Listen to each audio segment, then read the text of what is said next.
ان میں سے جن لوگوں نے شرکت کی تھی جو سمجھتے تھے کہ یہ امریکہ نے بڑا غلط کیا ہے افغانستان میں آ کے، وہ لوگ ادھر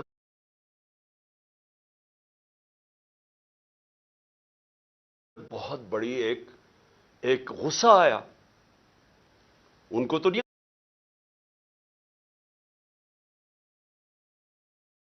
آپ کنونس کر سکتے کہ اب یہ جہاد نہیں دہشت گردی ہے. 2002 کا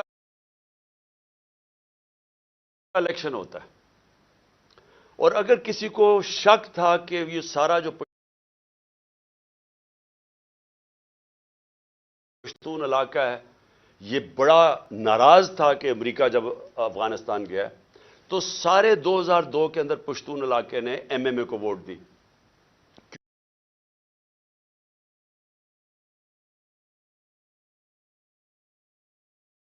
کیونکہ ایم ایم اے واحد پارٹی تھی جو کہہ رہی تھی کہ بہت برا ہوا. دوسرا خیر میں تھا، میری تو پارٹی چھوٹی سی تھی. ہم کہتے رہے اور یہ ایم ایم اے بھی کہتے رہے کہ یہ بڑا غلط کیا امریکہ نے، کیونکہ افغانستان کے لوگوں کو کلیکٹو پنشمنٹ دینے کی کیا ضرورت تھی. القاعدہ ایک گروپ تھا، لیکن ایک پورے قوم کو سزا دینا تو ایک بڑا ایک اس کے خلاف پاکستان کے اندر بھی بڑا عوام نے یہ پسند نہیں کیا، اور کافی غصہ تھا لوگوں میں، خاص طور پہ پشتون بیلٹ میں، کیونکہ وہ انہوں نے کنیکشن جو پشتون اس طرف ہے اور اس کا دوسری طرف قبائلی علاقے کا تو بارڈر ہی کوئی نہیں ہوتا تھا. ڈیورن لینڈ تو تھی کچھ نہیں، تو وہاں سے تو آمد و رفت رہتی تھی دونوں طرف. تو اس کا ایک ری ایکشن آیا، اور ری ایکشن عوام نے پشتونوں نے بتا دیا 2002 میں کہ وہ اس جنگ کے خلاف ہے. انہوں نے ایم ایم اے کو ووٹ دی، کیونکہ دونوں پارٹیز تو ڈرتی ہیں، بات ہی نہیں کرتی تھی امریکہ کے خلاف. یہ تو امریکہ کو اپنا وہ آقا مانتی ہیں، تو یہ تو بولی نہیں. تو جو بول رہی تھی پارٹی ایم ایم اے، ان کو قوم نے ووٹ دی، سارے پشتونوں نے. تو پتہ چل گیا کہ قوم کدھر کھڑی ہے. اب وہاں سے شروع ہوئی، جیسے جیسے ہم پڑھتے گئے امریکہ کی جنگ میں، وہ پھر وہاں دہشت گردی اس کا ری ایکشن آتا گیا. انہوں نے پاکستان کے خلاف جو پھر پہلی دفعہ 2004-05 میں ہم نے ٹی ٹی پی کا نام سنا. یہاں تو کوئی ملیٹنٹ طالبان نہیں تھے. جو جنگ لڑی تھی، جو اس طرف مجاہدین اور طالبان نے انہوں نے لڑی تھی سوویٹس کے اگینسٹ، تو یہاں تو کوئی ملیٹنسی نہیں تھی. تو آہستہ آہستہ پاکستان میں یہ دہشت گردی اور ملیٹنسی بڑھتی گئی. اور مجھے افسوس سے کہنا پڑتا ہے کہ میری طرح کے لوگ جب کہتے تھے کہ یہ بڑا غلط ہو رہا ہے، پاکستان کو نقصان ہو رہا ہے، مجھے طالبان خان کہا گیا. میں جب وہ امریکنوں کی جو افغانستان میں وہ کر رہے تھے، اس کو بار بار میں کہتا گیا کوئی ملٹری سلوشن نہیں ہے. کیونکہ افغانستان کی اگر آپ تاریخ آپ پڑھ لیں تو آپ کو پتہ چلے گا کہ وہ کسی باہر والے کو ایکسیپٹ کرتے ہی نہیں ہیں. تو ادھر بھی کہتے گئے، تو وہاں اینٹی امریکن کا اور ہر قسم کی باتیں کی گئی.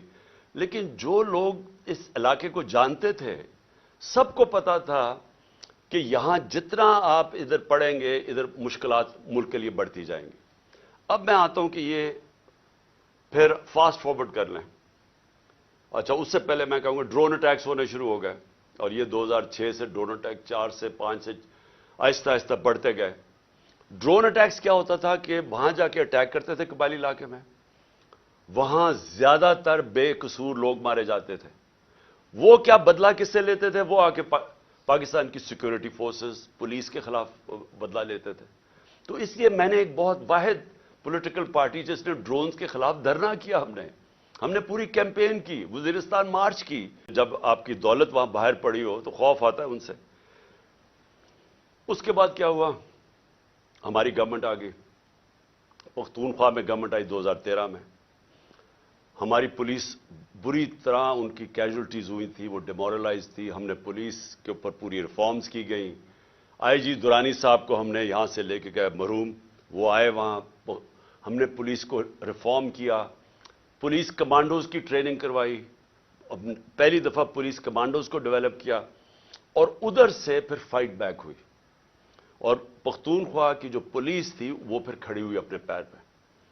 اور اتنی قربانیوں کے باوجود انہوں نے ان کے اینڈ میں دیکھیں کہ ساری قوم کھڑی ہوگی پختونخوا کی پولیس کے ساتھ، کیونکہ انہوں نے پھر قربانیاں دی اور روکا دہشت گردوں کو. لیکن اصل میں دہشت گردی لڑی جاتی ہے انٹیلیجنس ایجنسی سے، اور قوم کی سیکورٹی فورسز لڑتی ہے. اور قوم کی سیکورٹی فورسز نے اینڈ میں قربانیاں دی. پتہ نہیں 6,000 ہمارے فوجی شہید ہو گئے اور ٹوٹل پاکستان کی 80,000 پاکستانی اس جنگ میں ہلاک ہوئے. اب آ جائیں 2018 میں ہماری گورنمنٹ آ جاتی ہے. ہم فیسیلیٹیٹ کرتے ہیں افغان طالبان کے ساتھ بات چیت اور امریکن اور افغان طالبان کے بیچ میں بات چیت. ہم کوشش کرتے ہیں کیونکہ ہمارا انٹرسٹ تھا وہاں امن ہوگا تو پاکستان میں اس کا فائدہ ہوگا. کیونکہ اس وقت جو پچھلی افغان گورنمنٹ تھی وہ پرو پاکستان نہیں تھی, وہ پرو انڈیا تھی, اور وہ حکومت ہمیں کوئی ہیلپ نہیں ملتی تھی. جب یہاں پاکستان سے تین گروپس آپریٹ کر رہے تھے, افغانستان اٹیک کرتے تھے تو وہ نہیں روکتے تھے. تو ہم نے پوری کوشش کی پہلے بات چیت کروائیں تاکہ امن ہو افغانستان میں. پھر ہم نے کوشش کی افغان گورنمنٹ کو اور طالبان کو اکٹھا بٹھانے کی, وہ ہم فیل ہو گئے, انہوں نے نہیں مانا. لیکن ہم نے کوشش کی, ہم نے دونوں اس گورنمنٹ سے بھی بات کر رہے تھے. میں گیا بھی کابل جب پریزیڈنٹ غنی تھے, تو صرف کوشش کی کہ ہم کسی طرح یہاں امن پیدا کریں. تو جب پچھلی 2021 کی گرمیاں, اب میں صرف آپ کو اس لیے تفصیل بتا رہا ہوں تاکہ آپ کو پتا ہو آج جو ہو رہا ہے اس کے پیچھے بیک گراؤنڈ کیا تھی. 2021 میں گرمیوں میں مجھے خوف آنا شروع ہو گیا جب امریکیوں نے ڈیٹ اناؤنس کی وڈرال کی افغانستان میں. مجھے خوف آنا شروع ہو گیا کہ یہاں خانہ جنگی ہوگی افغانستان میں. اور ہماری ISI نے ہمیں پوری بریفنگ دی کہ 3 لاکھ فوج ہے افغانستان کی, اور جیسے ہی وڈرا اگر یہ جب امریکہ جائیں گے تو یہ 3 لاکھ فوج اور 60-70 ہزار صرف طالبان ہیں, تو یہاں تو خانہ جنگی شروع ہو جائے گی. تو ایک خوف تھا کہ جب وہاں خانہ جنگی شروع ہوگی تو اس کا فال آؤٹ پاکستان میں بھی آئے گا. ایک یہ خوف تھا کہ امریکہ ہمیں ہمارے پہ سینکشنز لگا دیں, کیونکہ وہ پہلے ہی کہہ رہے تھے کہ پاکستان کی وجہ سے ہم نہیں جیتے افغانستان میں. وہ پاکستانی انٹیلیجنس ایجنسیز کو بلیم کرتے تھے کہ وہ طالبان کے خلاف اس لیے کامیاب نہیں ہو کیونکہ پاکستان ان کی مدد کر رہا تھا. تو ڈر یہ تھا کہ ایک دفعہ سول وار شروع ہو گئی تو انہوں نے سارا ملبہ ہمارے پہ ڈال دینا. تو ہم تب سے میں پچھلی یعنی 21 کی گرمیوں سے آپ میری سٹیٹمنٹس دیکھ لیں, میں کہتا گیا تھا کہ وہ جو 2021 اور 22 کی سردیاں ہیں وہ پاکستان کے لیے سب سے مشکل وقت ہے. اور اس کی ایک وجہ یہ تھی کہ مجھے خوف تھا افغانستان میں کیا ہوگا. میرا جنرل باجوہ سے کوئی اختلافات نہیں تھے, ہم ایک پیج پہ تھے. اس ملک نے بڑا فائدہ ہوا جبکہ پاکستان کی اسٹیبلشمنٹ اور الیکٹڈ گورنمنٹ ایک پیج پہ تھی. اچھے کام ہوئے.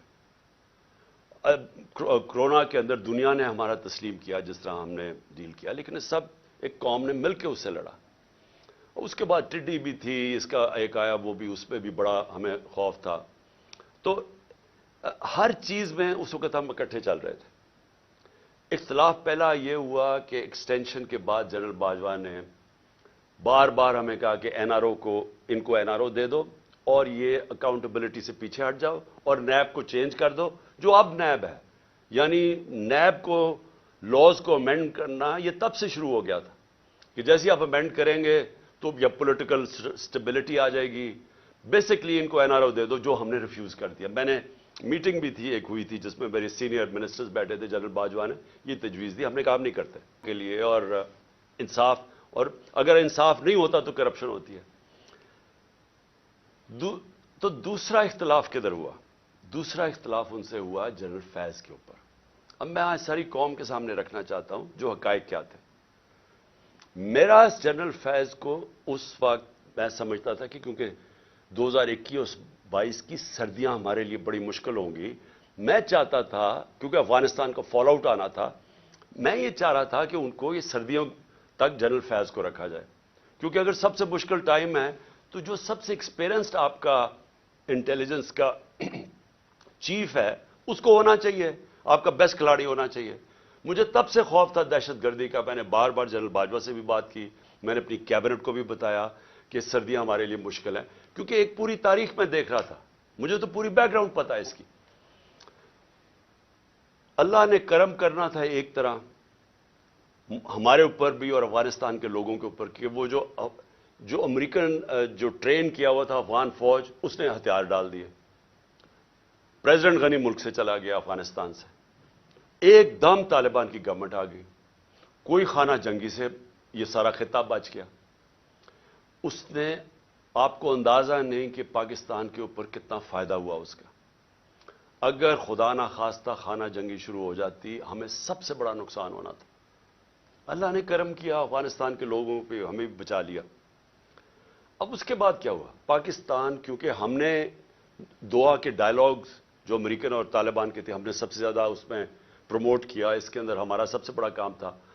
تو ایک جو گورنمنٹ سب سے پہلے جس کے سب سے اچھے تعلقات تھے افغانستان میں وہ پاکستان تھا, اور جو دنیا نے ایکنالج کیا کہ جو ایویکویشن ہوئی افغانستان میں اس میں پاکستان نے سب سے بڑا رول پلے کیا کیونکہ ہمارے تعلقات اچھے تھے. اور پھر شاہ محمود قریشی کو میں نے وہاں بھیجا, انہوں نے ان سے میٹنگز کی. ہماری کوشش یہ تھی کہ 2500 کلومیٹر کا ہمارا بارڈر ہے افغانستان کے ساتھ, ہمارے تعلقات اچھے ہوں گے تو یہ جو 3 قسم کے دہشت گرد پاکستان میں آپریٹ کر رہے تھے, B L A, T T P اور پھر آئسل, تو ہماری کوشش یہ تھی کہ ہم ان کے ساتھ اگر وہاں سٹیبل گورنمنٹ آ جائے تو پاکستان بچ جاتا ہے دہشت گردی سے. او آئی سی کی منسٹرز کی میٹنگ کروائی غالباً دسمبر میرے خیال میں 2021 میں, افغانستان کو ٹاپک رکھا, دنیا کو بتایا کہ افغانستان کی سٹیبلٹی ضروری ہے, جس میں ایک ہم نے اپنی وجہ بتائی کہ پاکستان میں دہشت گردی کنٹرول کرنے کے لیے سٹیبل افغانستان ضروری ہے. کانفرنس کروائی. اس کے بعد کیا ہوا کہ اس کے بعد بدقسمتی سے رجیم چینج آ گئی اور ہماری گورنمنٹ کو ہٹایا گیا. جب ہماری گورنمنٹ کو ہٹایا گیا تو اس سے پہلے ہماری میٹنگ ہوئی.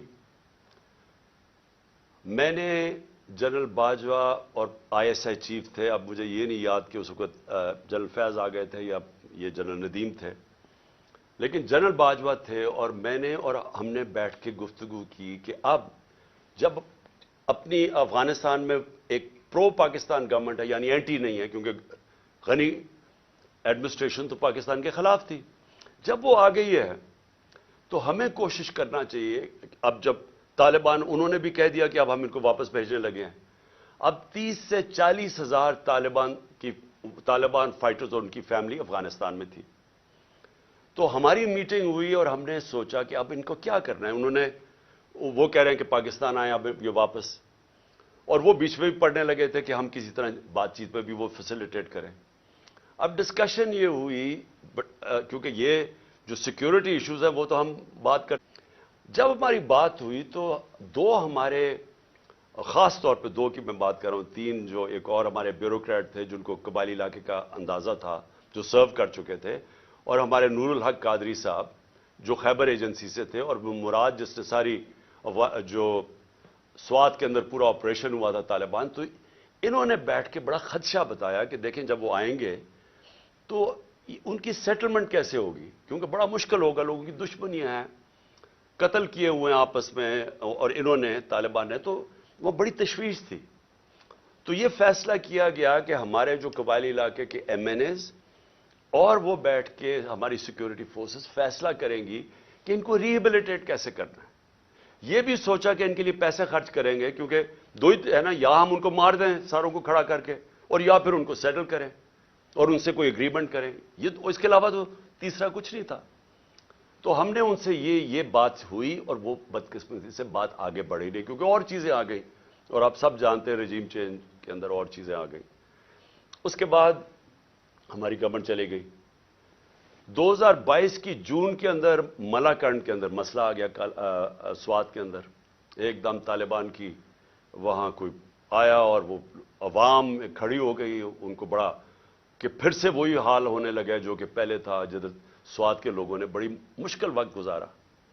تو تب تشویش ہوئی, اور میں نے جون کے اندر پھر میٹنگ کی اپنے پختونخوا کے ایم این ایز اور ایم پیز کے ساتھ, کے پی ہاؤس کے اندر اسلام آباد میں میٹنگ کی, اور ان کو سب خدشہ تھا کہ یہ ایک نیا فینومینا پھر آ رہا ہے, یہ جو طالبان آ رہے ہیں وہاں سوات کے اندر جو ہو رہا ہے, اور پھر لیٹرز لوگوں کو آنے شروع ہو گیا کہ پیسے کے, اور پھر ہمارا ایک ایم پی تھا اس کو گولیاں لگیں وہاں دیر کے اندر. تو سب سے میٹنگ ہوئی اور ان کو خوف تھا کہ یہ ہو کیا رہا ہے, اور پھر ہم نے, کیونکہ ہماری گورنمنٹ تھی کے پی میں, ہم نے انہیں کہا کہ آپ بات کریں وہاں کے کور کمانڈر سے اور کوئی اگریمنٹ کریں کہ یہ کیا ہو رہا ہے, یہ فینومینا کیا ہے, کیونکہ سمجھ نہیں آ رہی تھی. لیکن اس گورنمنٹ نے